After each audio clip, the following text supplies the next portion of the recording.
Tudo bom, Megali? Bom dia a você, Carla, Sheila, a todos que nos acompanham. Dessa vez, eu que mandei a sugestão, Ah, antes de me pedirem, viu? Olha! tá vendo como eles trabalham Exato. menos lá? Funcionário Ele tem até proativo. tempo de sugerir Proativo, era essa coisas. palavra que eu tava buscando. Proatividade, queria isso aí. Exato. Aí, claro que o Pablo abraçou, né? E é legal a gente fazer essa comparação. Por exemplo, aqui na Europa, as pessoas trabalham menos. O Reino Unido, por exemplo, tem uma média de trabalho semanal de 36 horas. A Alemanha também. O Reino Unido e a Alemanha fizeram recentemente testes com uma semana 4x3. A gente chegou até, inclusive, comentar aqui, né? Claro que não são todas as empresas, não são todos os setores, né? Mas as empresas que participaram disso tinham condições de oferecer essa escala de trabalho e a maioria optou em permanecer. Por quê? Porque não houve uma queda de produtividade e houve uma melhoria no bem-estar dos funcionários. A Alemanha também tem uma média semanal de trabalho inferior a 37 horas. Nos Estados Unidos, o Megali conhece muito bem, a cultura já é diferente. Lá, os americanos trabalham bastante, né? Você tem uma média ali que é de 40 horas semanais, e nos Estados Unidos você não precisa fazer a remuneração das férias, né? Isso é algo que chama bastante a atenção. E nós, brasileiros, nos europeus também, porque aqui você tem férias remuneradas. O Japão sempre acaba aparecendo, né, quando o debate é horas de trabalho. E por quê? Porque é um país que culturalmente trabalha-se muito, inclusive por lá tem o termo karoshi, que é a morte por conta da exaustão do trabalho. As pessoas trabalham demais no Japão, então você tem mortes por infarto, AVC, enfim, paradas cardíacas. E uma pesquisa em 2022 mostrou que 10% dos homens japoneses trabalham mais de 60 horas por semana. É muita coisa. Pegando agora um exemplo da China, segunda maior economia do mundo. Por lá, a média semanal é de quase 49 horas. Na China existe um esquema de trabalho conhecido como 996, trabalhar das 9 da manhã às 9 da noite, 6 dias por semana. O governo está tentando mudar esse esquema de trabalho, parte da população, mas é claro que sempre existe aquele debate, né? Teremos uma queda de produtividade? Quais setores seria necessário fazer isso ou possível fazer isso? Aqui no Reino Unido, em outros países da Europa, nos Estados Unidos também, é comum você receber por hora de trabalho. Então, o salário mínimo por aqui é de 11 libras e 44 centavos, algo em torno aí de R$ 80. Então, você não tem tantos benefícios trabalhistas como no Brasil, mas você pode escolher as horas que você trabalha. Então, por exemplo, eu estou numa rua de comércio aqui. Essas lojas, elas costumam abrir às 9 da manhã e fecham às 5 da tarde. Então, você pode ter um funcionário que vai trabalhar 4 ou 5 horas e depois um outro funcionário que vai trabalhar 4 ou 5 horas. E para o dono do estabelecimento, você não vai ter um aumento na carga tributária, nos direitos trabalhistas, porque é por hora trabalhada, né? Então, aqui você também calcula as férias de acordo com o número de horas que você trabalha.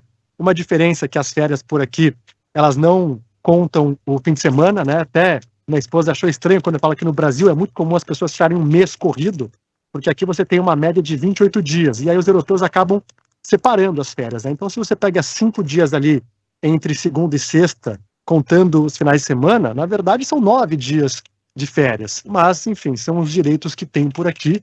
Não tem uma diminuição, em muitos casos, na produtividade, mas vale destacar que são países também ricos, desenvolvidos. E aí, só para encerrar, no Brasil, a gente tem uma carga de 44 horas, né, em média.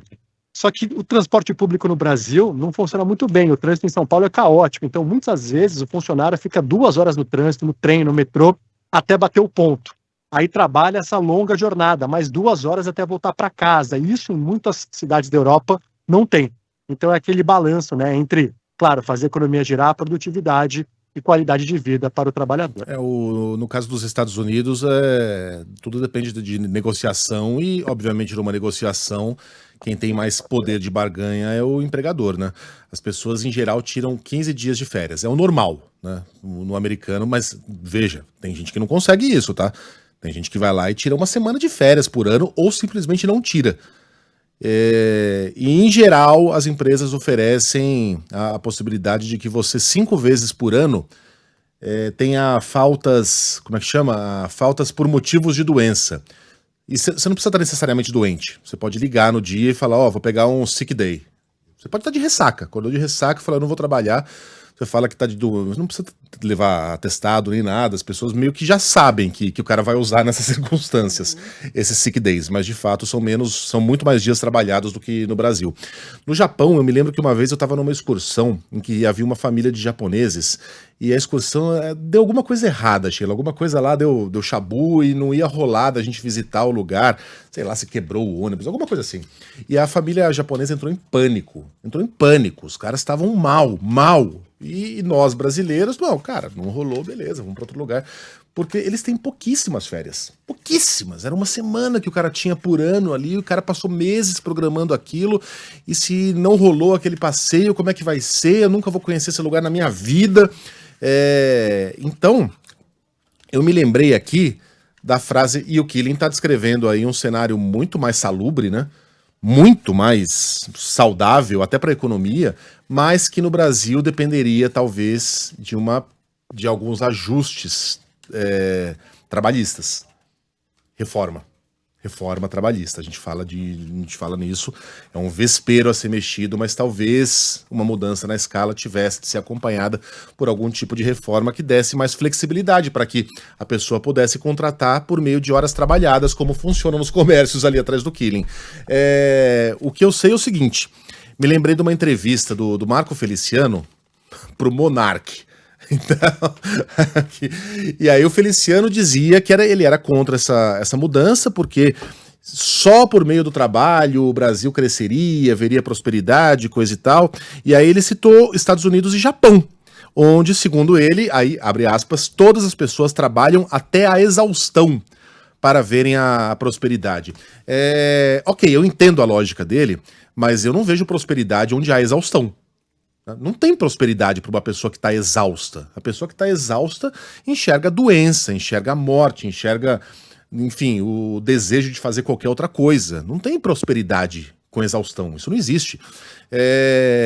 E Japão e Estados Unidos não são exatamente exemplos de bem-estar, né? Os americanos lá estão entupidos de remédio faixa preta, de antidepressivos até o pescoço. E os japoneses criaram até um termo, como é que é aí, Killing? A morte por exaustão, como é que é? Uma coisa horrorosa. Karoshi. Morte por exaustão? Isso, no Japão tem esse termo karoshi. Karoshi, é isso que a gente quer? A gente quer um karoshi pra gente?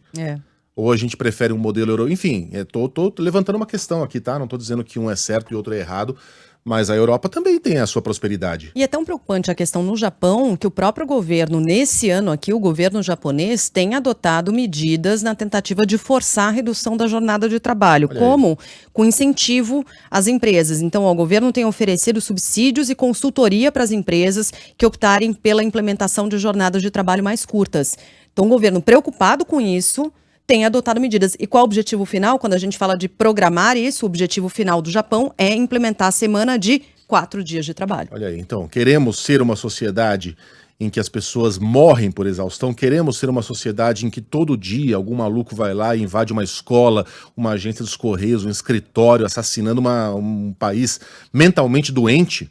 Veja, acho que são dois países admiráveis, tá? Mas que tem problemas psiquiátricos seríssimos ali.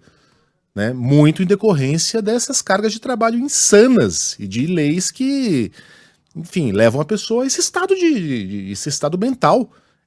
Esse é o nosso espelho? É nisso que a gente quer se espelhar? É isso que a gente quer ser? É por esse meio que a gente vai encontrar algum tipo de prosperidade? Acho que não. Enfim. Killing, muito boa sugestão, viu? Muito boa. Vou propor aqui uma escala 4x3 para você. Eu acho excelente, mas tem uma coisa no nosso caso, né, jornalista.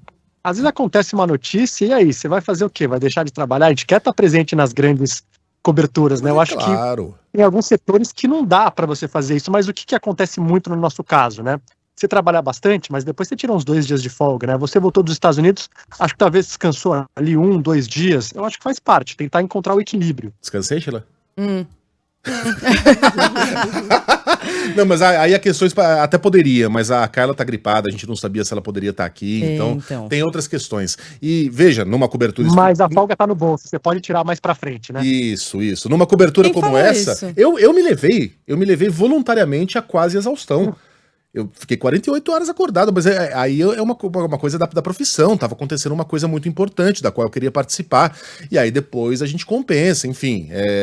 Como tem muitos médicos também escrevendo aqui pra gente, exato. falando dessa rotina dos médicos, por exemplo, profissionais da saúde como um todo, né, gente? É isso aí. Quilin, bom trabalho pra você, até amanhã.